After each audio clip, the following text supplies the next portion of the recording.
There is more we can do with files.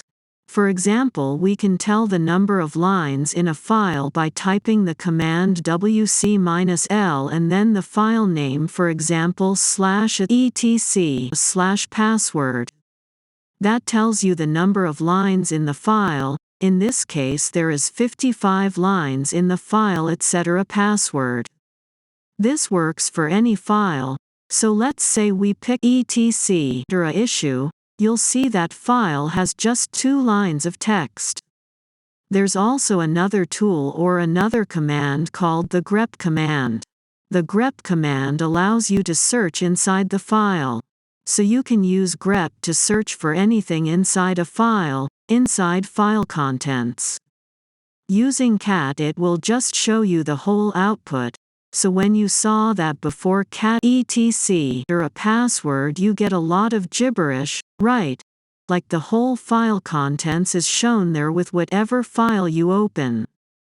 One thing to know is that you can press the tab key and you can then see the files in the directory. So this might work or might not work depending on which version you're using. So let's say I pick one of these files. Let's say sudo.conference, so cat space etc or a sudo.conference, and you'll see contents of that file.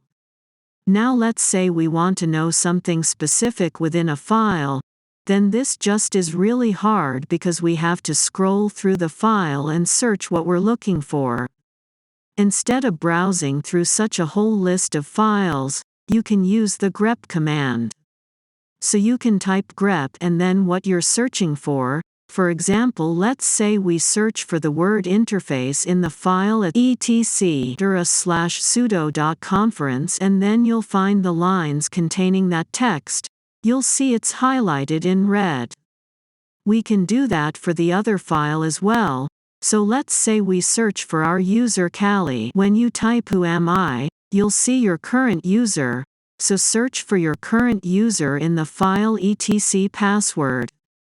And you'll see that highlights all the lines that contain the words your user. So in this case I searched for the word user in the file.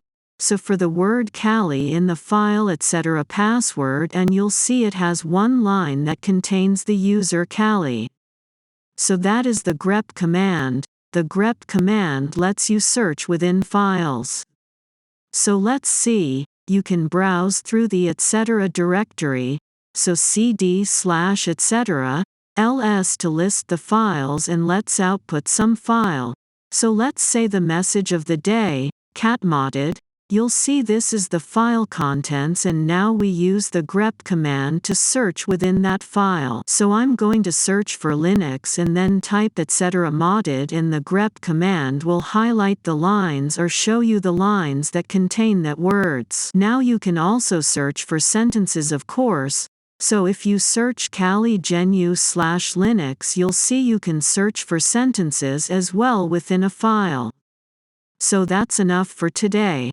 Thank you guys, see you in the next video.